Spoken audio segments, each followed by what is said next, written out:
Bueno, vamos a arrancar ya con el último video de la unidad 1, así finalizamos esta primera unidad. La misma parte de la siguiente pregunta: ¿cómo surge la humanidad? Ya arrancamos con el primer paso para estudiar ya historia propiamente dicha, ¿sí? ¿Cómo surge la humanidad? Realmente a lo largo de la historia de los grupos humanos ha habido muchas respuestas al respecto, pero quizás hoy la más aceptada a nivel científico es la que nos proporciona la ciencia, justamente, la teoría del evolucionismo, ¿sí? La teoría del evolucionismo, que aquí vamos a explicar, ¿sí? Esta teoría del evolucionismo fue pensada a mediados del siglo XIX por Charles Darwin, este señor que ustedes ven aquí en la foto, ¿sí? Que fue el que lo planteó y que en ese momento revolucionó la ciencia y nuestra comprensión de nuestros orígenes hasta el día de hoy, ¿sí? En este sentido, yo quiero arrancar haciendo esta siguiente aclaración. El análisis que vamos a hacer aquí en historia sobre la teoría de la evolución o el evolucionismo, ¿sí?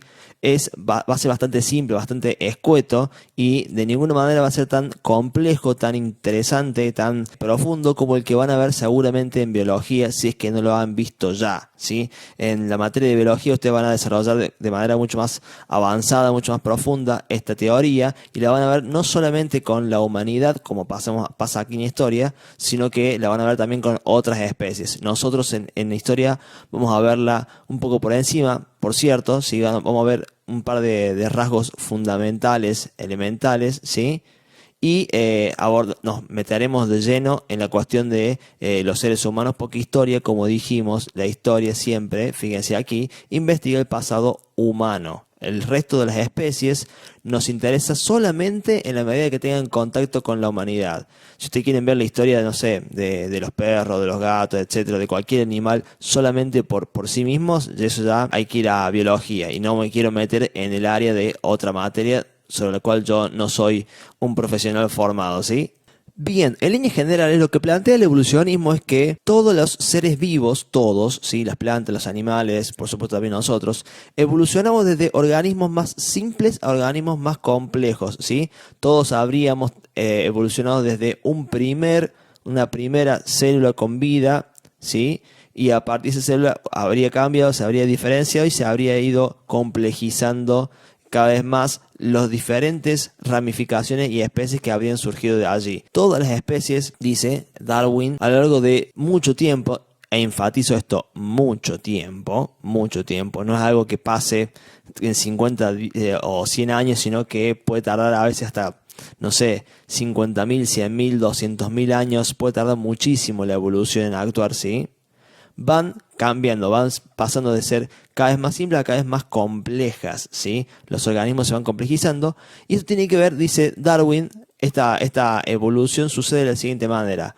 Resulta que en todas las especies, de generación en generación, a medida que van naciendo los hijos y los nietos y los bisnietos y los tataranietos, y así cada vez que van apareciendo nuevas y nuevas generaciones, van apareciendo pequeñas mutaciones aleatorias. Mutaciones son cambios, ¿sí? No es que me va a crecer un codo en la frente o no sé, o me van a salir alas de la espalda. No pensemos en locura, no son los X-Men, che.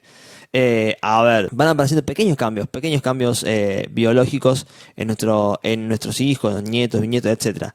Tarde o temprano, esos cambios hacen que algunos individuos se adapten mejor a su medio, ¿sí? Porque acá dice Darwin, sobrevive el más apto. Ya voy a explicar bien eso. Así, el medio que nos rodea, es decir, nuestro ecosistema, los individuos que mejor se adapten a ese medio, ¿sí? Que mejor consigan nacer, crecer, reproducirse y dejar esos genes de la mutación a su descendencia, esos individuos van a ser naturalmente seleccionados. ¿Qué quiere decir esto? Que solamente los individuos que mejor se adapten, ¿sí? Que mejor consigan sobrevivir al medio que los rodea, van a atravesar la selección natural y van a sobrevivir. Voy a dar un ejemplo, no de la humanidad necesariamente, que después lo vamos a ver por supuesto, sino el caso de los mamuts, ¿sí? Ustedes saben que los mamuts son anteriores a los elefantes actuales, pero sin embargo los mamuts se han extinto y no han sobrevivido. ¿Por qué? Primero, porque los mamuts eran muy grandes, y estaban cubiertos de pelo. Ese tamaño y sobre todo el tema del pelo era muy útil en los momentos de glaciación, que fueron... La glaciación, para que lo sepamos y lo digo muy brevemente, es un periodo que terminó hace unos 10.000 años en la Tierra, ¿sí? Hace 10.000 años que terminó la última glaciación, porque hubo varias, y fue un periodo en el cual la temperatura de la Tierra fue muy baja, mucho más baja que lo que es ahora, hubo mucho más frío, y entonces de repente un cuerpo cubierto de pelo como el del mamut era mucho más adaptado, mucho más conveniente para soportar ese frío, ¿sí? Era más abrigado básicamente. Conforme la glaciación terminó, esos grandes animales que además requerían alimentarse mucho porque eran muy grandes, se les complicó mucho más sobrevivir en un tiempo mucho más cálido como el que tenemos ahora, y entonces se extinguieron, y en cambio sobrevivieron los actuales elefantes que tienen una biología mejor preparada para adaptarse, ¿sí? Sobrevive siempre el más apto, no necesariamente el más fuerte o el más grande o el más poderoso, no, el que mejor se adapta, ¿sí? Así que bueno, si el amigo Charles Darwin nos aprueba, digamos que esta explicación, que otra vez es muy breve, es la que nosotros necesitamos saber. Necesitamos saber que los organismos van desde simple a cada vez más complejo, que se dan mutaciones aleatorias, que esos cambios son aleatorios, no son dirigidos. Yo no puedo decir, bueno, quiero que mis hijos salgan todos inteligentes, entonces yo me voy a casar con una mujer inteligente, voy a tener hijos con una mujer inteligente. No, eso no funciona así. Las mutaciones suelen ser bastante aleatorias y son pequeñas. Tampoco piensen que, como dije recién, me va a salir, no sé, alas en la espalda o algo por el estilo, ¿sí? Y también sepamos que solamente sobrevive el más apto a partir de la selección natural, que solamente aquellos individuos que mejor se adapten al medio, al ecosistema, a lo que nos rodea, etcétera, son los que van a ser seleccionados por la naturaleza para sobrevivir y poder continuar con la especie, ¿sí? Bien, para ella, dirigiéndonos un poquito más al tema de los seres humanos, ¿sí? Vamos a pensar en lo siguiente, vamos a pensar en las especies de mamíferos, que son muchísimas las especies de mamíferos, ¿sí? Hay roedores, hay equinos, etcétera, están los canes, no sé, hay muchísimas. Yo no me quiero explicar en todo eso porque eso es biología. Vamos a pensar solamente en los primates. ¿Qué son los primates? Son los antepasados comunes entre los simios, todo lo que nosotros vulgarmente le decimos mono, ¿sí? Los orangutanes, los chimpancés, los gorilas, etcétera, etcétera. Y los homínidos, que los vamos a revisar un poquito más adelante, son todos estos de aquí, ¿sí? Todos estos de aquí que son los mismos, o bien los verán acá en esta imagen, ¿sí? Estos son homínidos. Y así llegaremos al último, que es el humano, ¿sí? Son los que hoy llamamos seres humanos, ¿sí? Esos primates, en este proceso de evolución, van a dividirse en algún momento en dos grandes ramas. Los simios, por un lado, ¿sí? Esto que decía recién, los orangutanes, los gorilas, los chimpancés, etcétera, los mandriles. Bueno, no explico mucho eso porque eso es biología. Y nosotros, que estaríamos saliendo de la rama de los homínidos, ¿sí? De los homínidos. Los simios, si nos fijamos, han evolucionado algunos caracteres que nosotros no. Fíjense que los simios tienen en general brazos más largos que sus piernas, a diferencia de los homínidos. Los homínidos tenemos piernas más largas que los brazos. Así, los simios están mejor adaptados, fíjense, a trepar árboles. Y nosotros, en cambio, estamos mejor adaptados, por tener piernas más largas, para correr largas distancias, ¿sí? Fíjense. Nosotros justamente por eso tenemos poco pelo en el cuerpo, porque transpiramos y regulamos la temperatura de esa manera. En cambio, los simios no les cuesta mucho más, ¿sí? Y en el caso nuestro de los homínidos, han ido evolucionando el cerebro, cosa que ya veremos más adelante, mientras que los simios no han evolucionado tanto su cerebro, ¿sí? A partir de esto, justamente yo quiero destacar lo siguiente: los rasgos evolutivos de la especie humana, es decir, qué elementos, qué características físicas, hasta sociales en estos casos, ¿sí? O culturales, nos han permitido destacarnos dentro de todos estos homínidos, ¿sí? Y han permitido que desarrollemos nuestra vida como hoy la conocemos. En primer lugar, estos cambios son, primero, el pulgar opuesto. ¿Por qué digo el pulgar opuesto en las manos? Porque el pulgar opuesto nos permite, fíjense que son seres que voy a decir, pero que es elemental, agarrar las cosas. No todos los animales pueden agarrar las cosas, agarrar cualquier tipo de elemento de la naturaleza, ¿sí? No todos pueden hacerlo. Nosotros sí tenemos un pulgar que es opuesto al resto de los otros 4 dedos, en cualquiera de las manos, ¿sí? Y eso nos permite agarrar. Agarrar es algo muy importante, ya voy a explicar por qué. Después tenemos la postura erguida, es decir, la capacidad para pararnos en 2 pies, ¿sí? Lo que nos da importantes ventajas, sobre todo el ver con mayor extensión, con mayor alcance, poder ver desde lejos, ¿sí? Mientras que los simios en general tienen una postura más bien encorvada, que les es útil para trepar árboles, etcétera. Nosotros, que nos hemos desarrollado más bien en zonas de estepa o de llanura, necesitamos bien una postura erguida que nos permite ver desde lejos. ¿Y ver desde lejos qué? Ver desde lejos si tenemos, sobre todo si hay un depredador, si aparece algún tipo de tigre, leopardo, león, etcétera, que nos quiera comer, y poder verlo desde lejos y poder correr, ¿sí? Otra cosa, corremos más rápido porque tenemos, perdón, dos pies, y eso nos permite, al caminar en dos patas, nos permite correr más rápido que si tuviéramos que correr en cuatro, ¿sí? Tercer lugar, y quizás lo más importante de nuestro cambio biológico, tenemos un mayor tamaño de cerebro. De todos los animales que hay en la Tierra, el que mayor proporción cerebral tiene somos nosotros los humanos. Fíjense en este dibujo, el de recién, cómo los homínidos han ido cambiando y aumentando el tamaño de su cerebro, ¿sí? Y eso, por supuesto, nos habla de que su inteligencia, nuestra inteligencia fue cada vez superior. Y además la complejidad de nuestro pensamiento fue cada vez más elevada, ¿sí? Y eso nos ha permitido hacer un montón de cosas. Entre ellas nos ha permitido pensar hasta de manera abstracta. ¿A qué me refiero con el abstracto? Que nosotros podemos pensar en una vaca sin tener que estar mirándola. Nos podemos imaginar la vaca, ¿sí? O cualquier elemento que no lo tengamos enfrente. Otros animales realmente les cuesta muchísimo pensar en algo que no lo estén viendo, o no lo estén oyendo, o no lo estén percibiendo. Nosotros sí somos capaces de pensar en cosas que no estamos en este momento precisamente percibiendo, ¿sí? Y eso es una habilidad muy importante, sobre todo para aprender cualquier cosa. Además de aprender en la escuela, aprender lo que sea. Podemos hablar también, es decir, la capacidad de comunicar nuestras ideas. No somos el único animal que puede comunicarse entre sí, es cierto, hay otros animales que también se comunican, pero otra vez, la complejidad de las ideas que nos transmitimos entre nosotros, el avance de la sofisticación de nuestro lenguaje, la capacidad para darle nombre a un montón de circunstancias, elementos, de sentimientos, de ideas, ¿sí? De intenciones que tenemos nosotros los humanos, es muchísimo más compleja que lo que puede tener, no sé, un perro o un gato, etcétera, ¿sí? O, digamos, animales sociales como los delfines, etcétera. La complejidad que tenemos para hablar, para crear un lenguaje, e incluso para escribir un lenguaje como está en este PowerPoint, por ejemplo, es muy alta, ¿sí? Y por último, tenemos la capacidad para fabricar instrumentos, y esto es elemental.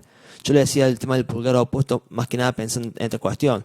Nosotros los humanos no tenemos grandes dientes ni grandes garras, pero si necesitamos cortar algo, fabricamos un cuchillo, fabricamos un instrumento, ¿sí?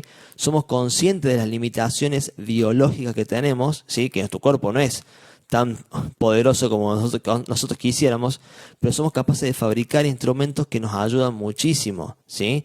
A ver, no tenemos mucha fuerza, pero somos capaces de fabricar máquinas que tienen un montón de fuerza, y no hace falta que pensemos en máquinas de la actualidad, digo, pensemos simplemente en un martillo. Un martillo tiene la capacidad para concentrar la fuerza de nuestros brazos y poder golpear algo, y es un instrumento como súper simple. O sea, no es un gran avance tecnológico, es un martillo, pero es un instrumento que potencia la fuerza de nuestros brazos. Estos rasgos son fundamentales para mí. Quizá ustedes no puedan acordarse bien de cada una de estas 5 especies, pero recuerden esto es este conjunto de rasgos, que no creo que sean los únicos, pero sí por lo menos los que a mí más me interesan. Tiene que haber más seguramente, y en biología los van a ver posiblemente, pero por lo menos estos 5 a mí me interesan muchísimo, que son los que nos diferencian del resto de los animales, ¿sí? Bien, una vez comprendido eso, vamos a analizar ahora el tema de las especies de homínidos, ¿sí? Que han ido evolucionando hasta decantar en el Homo sapiens, que es nuestra especie. Antes que nada quiero aclarar lo siguiente. Aquí en esta explicación, yo he elegido aquí estas 5 especies para explicar cómo va evolucionando los grupos humanos. Sin embargo, a ver, primera cuestión, No son solamente 5, son muchísimas más que yo aquí no las presento para no complejizar tanto, porque otra vez nosotros queremos dar una mirada más bien simple, esquemática y no tan profunda que usted, porque esa mirada más profunda la van a tener seguramente en biología, ¿sí? Aquí vamos a ver solamente estas 5 especies nada más, pero sepan que hay muchísimas más y a medida que nuestros queridos amigos, los arqueólogos, siguen investigando, se van encontrando más y más especies, con lo cual esto es una gran simplificación, ¿sí? La evolución de la humanidad es un aspecto mucho más profundo que, bueno, nosotros aquí hemos simplificado para ir avanzando más rápido porque estamos en segundo año, ¿sí? Por eso, básicamente. Por otra parte, quiero aclarar que esta evolución no es lineal, no es que, bueno, están todos los Australopithecus, aparece los primeros Homo habilis, se mueren todo esto y quedan todo esto y después se mueren todos los habilis y aparecen todos los erectus. No. Más de una vez conviven el habilis con las últimas camadas de habilis con las primeras camadas de erectus, o las últimas generaciones de erectus con las primeras de neandertal, etc. Y más de una vez se producen brazos, es decir que del Australopithecus salen 2 o 3 especies, no solamente la habilis, y de la habilis salen otras 2 o 3 más, con otras 2 o 3 más, y es todo un árbol re complejo. Yo les voy a dejar un link en la descripción del video, ¿sí? Como video optativo de una explicación de lo que realmente es la evolución mucho más compleja, que yo en este momento no quiero que ustedes estudien en profundidad, porque bueno, queremos avanzar un poquito más rápido, pero sepamos que la evolución es mucho más compleja que 5 simples y elementales especies que van una después de otra. No. Esto no es como los niveles de los jueguitos que termina el nivel 1, pasa a nivel 2, a nivel 3, del 3 al 4 y así. No. Es muchísimo más complejo y ya lo van a ver en ese video que les voy a dejar en la descripción, ¿sí? Veamos entonces, hecha esta aclaración ya, los detalles de cada una de estas especies. Fijémonos, el Australopithecus, es decir, este de aquí, que es bastante bajito, fíjense cómo la altura ha ido creciendo. El Australopithecus, el más antiguo que se encontró, tiene 4 millones de años de antigüedad, ¿sí? Y se destaca por tener una postura levemente inclinada. Fíjense cómo de a poquito se va irguiendo, ¿sí? Haciéndose cada vez menos inclinado y más vertical la posición de estos homínidos, ¿sí? El habilis, 2 millones y medio de años de antigüedad, y es el primero, el habilis este de aquí, en fabricar herramientas. Ya vamos a ver qué herramientas fabricaba más adelante en la próxima unidad, ya vamos a ver eso, ¿sí? Pero el primero en fabricar herramientas que en general son herramientas de piedra, ¿sí? No, de ninguna manera piensen que es capaz de construir una máquina, un tractor o no sé, o por el estilo. No, las herramientas que hace son muy básicas, ¿sí? Nosotros diríamos que son trozos de piedra, pero en la medida que le consiga un uso útil, entonces ya son herramientas, ya las veremos más adelante. El Homo erectus, que tiene 2 millones de años de antigüedad, caminaba erguido, recorría largas distancias, fíjense, ¿sí? Ya la postura erguida y la marcha bípeda, la capacidad de caminar con 2 piernas, le está permitiendo a este homínido caminar largas distancias que el habilis ya le costaba hacerlo, ¿sí? El erectus es más capaz de caminar estas largas distancias, de recorrer largas distancias, y cazaba y fabricaba herramientas, ¿sí? Como el resto. Fíjense esta cuestión de la caza, me detengo un segundito porque el habilis y el Australopithecus tanto no cazaban, de hecho les costaba muchísimo. Estos primeros homínidos consumen carne, sí, pero no la cazan, son más bien carroñeros, ¿sí? Es decir, comen la carne de los animales que ya están muertos, ¿sí? Que están muertos porque, no sé, los atacó otro animal o porque murieron de viejos o de enfermos, ¿sí? Pero estos todavía no tienen la inteligencia y la capacidad para cazar estos animales. En cambio, ya el Erectus sí, ya es capaz de hacer, por ejemplo, lanzas, ¿sí? Con punta, para poder cazar a sus animales y poder comérselos. El Homo neandertal, que ya tiene 200.000 años de antigüedad, fíjense la diferencia, ¿sí? 10 veces menos de años, ¿sí? Este se adaptó a la glaciación, a ese periodo que expliqué recién, en el cual hizo mucho más frío en la Tierra, ¿sí? Ya cazaba en grupo, y eso es importante, porque si cazaba en grupo, entonces algún nivel de habla, algún nivel de lenguaje tenía, alguna capacidad para comunicarse entre ellos había, ¿sí? Ellos ya hablaban. No tenemos ni la menor idea de qué idioma hablaban, ni cuántas palabras, ni qué tan complejo, porque obviamente no tenemos ningún tipo de fuente escrita o oral. Todo lo que tenemos son restos materiales, son huesos de neandertales, huesos y instrumentos, herramientas, pero no tenemos nada de escrito y nada oral, por supuesto. Así que no podemos ni saber qué tipo de lenguaje tenían los neandertales. Sí sabemos que al cazar en grupo, necesitaban comunicarse y planear algún tipo de estrategia para cazar presas grandes. Ellos cazaban presas grandes. Cuando digo grandes me refiero a mamuts y bisontes, ¿sí? Y un mamut o un bisonte, que son bichos bastante grandes, no hay forma que vaya un solo neandertal a hacerse el Rambo, el pulente, e ir a cazar el mamut. No. Tienen que ir en grupo sí o sí. Tienen que ir en grupo, tienen que plantear una estrategia. A ver, uno que se haga de carnada y los demás le tiran flechas de atrás o le tiran lanzas de atrás al mamut, etcétera. Tienen que plantear algún tipo de estrategia. Y eso, bueno, tiene que ver con que este cerebro ya es mayor que este y les permite desarrollar esto que es complejo, que es el habla y el pensamiento. Y además de fabricar instrumentos, ¿sí? Fíjense, fabrica herramientas. Y fíjense esta cuestión también. Es el primero en enterrar a sus muertos. Esto es interesantísimo, porque nos está hablando del surgimiento de la religión, ¿sí? ¿Por qué digo religión? Porque no entierran a sus muertos porque sí nada más, sino porque en algún punto los neandertales creen que estos muertos hacen un viaje hacia una vida al más allá, hacia una otra vida, etcétera.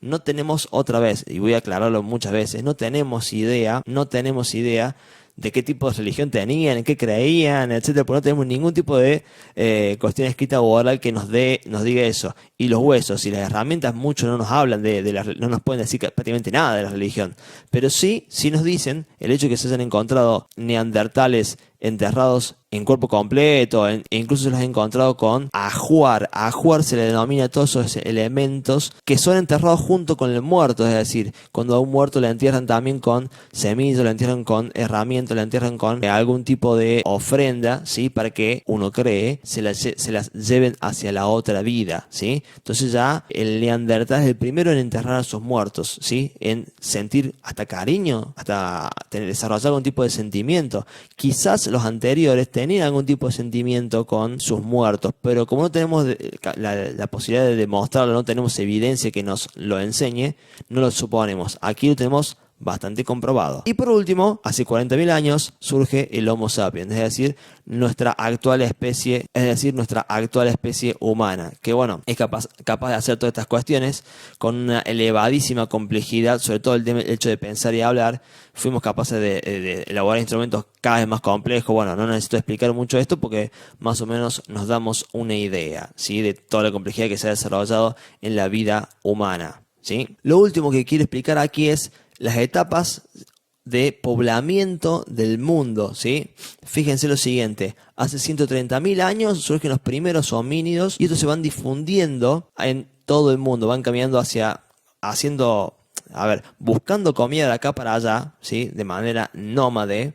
Nómade significa que van de acá para allá buscando su alimento. Ya vamos a aplicar eso en la unidad que sigue, no se hagan problema, pero bueno, van de acá para allá buscando comida, buscando frutos para recolectar, buscando animales para cazar, buscando peces para pescar, etcétera. Van de acá para allá, ¿sí? Errando, ¿sí? Sin ningún tipo de rumbo fijo, van de acá para allá y van poblando, ¿sí? Van ocupando nuevas regiones, así. Y aquí, fíjense, ustedes van a decir, pero profe, aquí hay agua, acá no se puede cruzar. Y yo le voy a decir, sí, eso pasa ahora. Hace 10.000 años atrás había una glaciación y como parte de la glaciación, el tamaño de los hielos del polo norte y del polo sur se había ampliado muchísimo y aquí había una suerte de puente de hielo, efectivamente un puente de hielo, por el cual perfectamente pudieron haber cruzado caminando todo, el neandertal y sobre todo el Homo sapiens, ¿sí? Fíjense que hablamos de 130.000 años, aquí eso ya hablamos del neandertal, pero por supuesto también de la última oleada, del último homínido, que es el Homo sapiens, es decir, nosotros. Sepamos esto, todos los Homo sapiens venimos de los primeros Homo sapiens, por supuesto, que surgieron en África. ¿Por qué decimos esto? Porque los huesos, los restos fósiles más antiguos de Homo sapiens que se han encontrado han sido hallados justamente en África, ¿sí? En África. Todas estas especies que se han encontrado en varios lugares del mundo, los huesos más antiguos siempre han aparecido en África, ¿sí? Y en cambio, los más recientes, los últimos, han sido aquí los de Sudamérica. Con lo cual, la forma en la cual se puebla América, bueno, que hoy llamamos América, en ese momento no se llamaba América, fue a partir de este recorrido. Esta es la teoría que hoy día más aceptación encuentra en la comunidad científica, ¿sí? Que los primeros Homo sapiens, errando, yendo de acá para allá de manera nómade, buscando alimentos sin ningún tipo de rumbo fijo, fueron de acá para allá, taca, taca, taca, taca, y fueron yendo de acá, sí. Bueno, algunos de ellos se desviaron y fueron por aquí, otros por aquí, por el norte, etcétera, y otros por aquí. Seguramente algunos volvieron también, sí, porque el rumbo es errático, van de acá para allá sin saber a dónde van, simplemente van buscando comida, nada más que eso, ¿sí? Y bueno, de esa manera habrían cruzado por aquí y habrían poblado todo este continente, ¿sí?